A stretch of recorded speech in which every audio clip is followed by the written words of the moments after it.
చిత్తశుద్ధి ఉంటే నేను 80లో హోల్సేల్ వైన్స్ 80లో 1980 45 ఇయర్స్ బ్యాక్ హైదరాబాద్లో మా మిత్రులతో హోల్సేల్ ఒక వైన్ షాప్ పెట్టాను హోల్సేల్. అలాగే దేవరాజర్స్ గారు ముఖ్యమంత్రి వారు అప్పుడు లైసెన్స్ ఇచ్చారు, స్టార్ట్ అయింది. గుండూరావు గారు అయిన తర్వాత 81లో స్టార్ట్ అయ్యేది కర్ణాటకలో.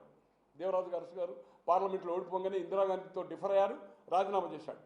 ఆల్కహాల్ కోట, ethyl acetate, artificial flower, solvent oil. ఆ సారాన్ని ఆల్కహాల్ని ఓ 300 లీటర్ల నీళ్లు కలిపి 500 ఎత్తుందో సారా అమ్మేవాళ్ళు. అదే అంతకుముందు బాటలు ఉంటే రామారావు గారు వచ్చిన తర్వాత బాటలు పోయి పాకెట్లు చేశారు, అక్రమ పాకెట్లు కూడా చేశారు. ఈరోజు దేవేందర్ గౌడ్ 100 కోట్లు సంపాదించింది అక్రమ సారా మిషన్లే. ఇంద్రకరణ్ రెడ్డి గారు మొన్నటిదాకా మంత్రి చేశాడు, అప్పుడు జడ్పీ చైర్మన్ ఉండే ఆదిలాబాద్ 87లో. ఆయన అక్రమ సారా మిషన్లు రామారావు గారు ముఖ్యమంత్రిగా ఉండగా ప్రభుత్వమే సప్లై చేస్తుంది. ప్రభుత్వం సప్లై చేస్తే ఒక లీటర్కు అంటే 10 ప్యాకెట్లు అనుకోండి, లీటర్ 100 గ్రాములకు ఒక ప్యాకెట్, 10 ప్యాకెట్లు గవర్నమెంట్ ఇస్తే 70 రూపాయలు అనుకోండి. మనమే ఆల్కహాల్ తెచ్చుకొని ఆ సాచెట్ మిషన్లో నీళ్ళు పోసి కొట్టేది ఉంటుంది ఏదైతుందో సేమ్ అదే టేస్ట్ మనకు ఏదైతుందో 30 రూపాయలకి అవుతుంది. అంటే 40 రూపాయలు డైరెక్ట్ జీరో అనుకోవాలండి, జీరో. తో అటువంటి సారా మిషన్లు, అక్రమ సారా మిషన్లు నిర్మల్లో 2, ఆదిలాబాద్ 1. ఈరోజు పత్రికల్లో బంధించునే ఆ పత్రికలు నా దగ్గర లేవనుకోండి, is the fact. 88 December 20 Rama Rao గారు ఆదిలాబాద్ టూర్ కంటే ముందు 13 నాడు ఇంటర్వ్యూ అడిగితే ఇవ్వలేదు. మీరు వచ్చే లోపల ఈ అక్రమ సారా మిషన్ నిర్మల్ 2, తర్వాత సిర్పూర్ కాదున్నారు, ఈ 3 గిట్ట మీరు చేయకపోతే హైదరాబాద్ నుంచి పత్రికా విలేకరులను, ప్రతిపక్ష నాయకులను తీసుకెళ్లి ఆ సారా మిషన్లు పబ్లిక్ ద్వారా ఏదైతే ఊడబీకి వచ్చి మీ సాగర్ టాకీస్ గేటు ముందు, సాగర్ టాకీస్ అంటే హ్యాబిట్స్ ఇంట్లో ఉండేవారు రామారావు గారు. రోడ్ నెంబర్ 13 కాదు, 13 ఏమో 94లో, బట్ 83 to 88 హ్యాబిట్స్ తన సొంత ఇంట్లో ఉండేవాడు. దాని ముంగట సాగర్ టాకీస్ ఉండే, ఇది హ్యాబిట్స్లో సాగర్ టాకీస్ గేట్ల ముందు వేస్తా అంటే 18కి ఆయన ఇన్స్ట్రక్షన్ ఇచ్చేశాడు. 18 నాడు అక్కడ సారా మిషన్లు సీజ్ చేసేశాడు. ZP chairman elected by direct 87లో ఎంటైర్ పబ్లిక్ వేయాలి అప్పుడు జడ్పీ సిస్టమ్, జిల్లా అందరూ ఓట్లు వేయాలి. అట్లా 21 జిల్లాల్లో జడ్పీ చైర్మన్ సిస్టమ్ వచ్చింది, సమితి వై మండల వ్యవస్థ వచ్చింది. తో నేను అడుగుతున్నాను, డిస్టిలరీలు మా హయాంలో ఒకటి ఇవ్వలే, 100% కరెక్ట్.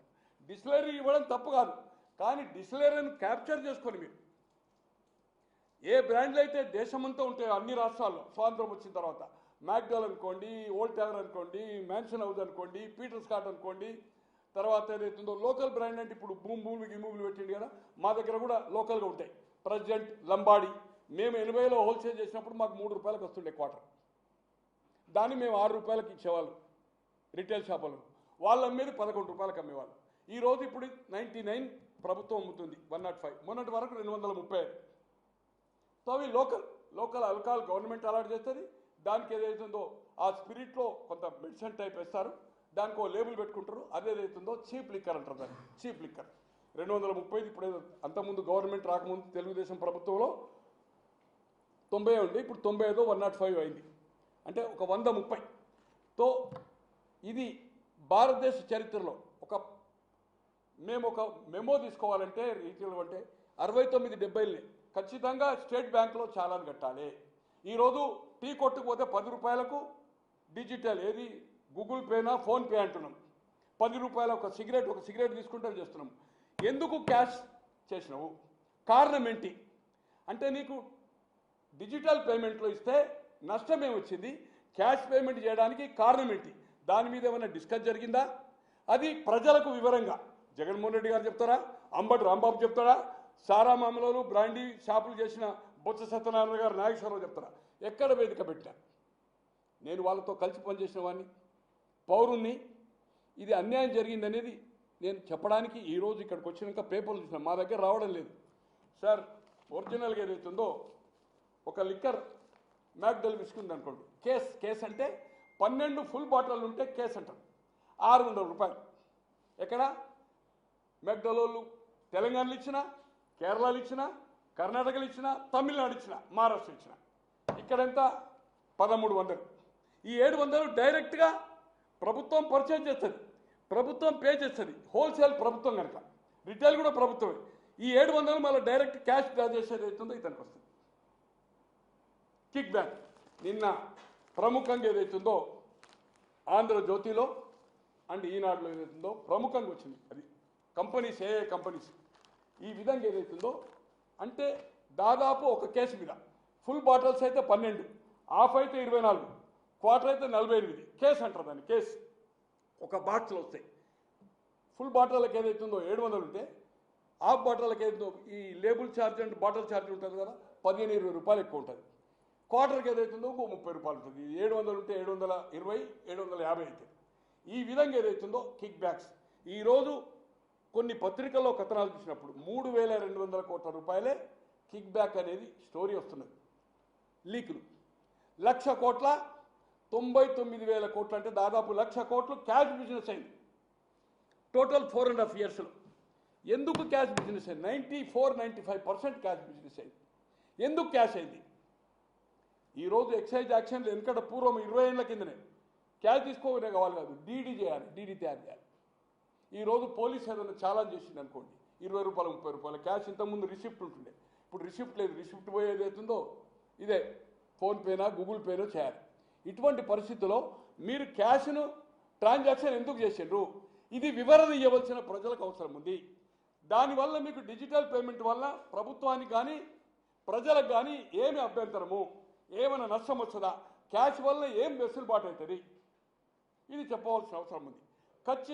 ఖచ్చితంగా దీంట్లో క్లారిటీగా బంగారం డొల్ల కంపెనీలు ఇదివరకు ఏదైతుందో సిమెంట్ కంపెనీ పెట్టినప్పుడు India cement, Dalmia, metric Prasad ఇంకా పలువురు ఏదైతుందో పెట్టుబడులు పెట్టారు. పెట్టినాక ఏమైంది? ఒక కంపెనీ ఫ్రెంచ్ కంపెనీకి అమ్మాడు 51%, 49 ఆయనది, మేనేజ్మెంట్ వీళ్ళదే. ఏం చేశాడు? ఇండియా సిమెంటు 110 కోట్లు పెట్టిండు. ఆయనకు వచ్చింది ఎంత?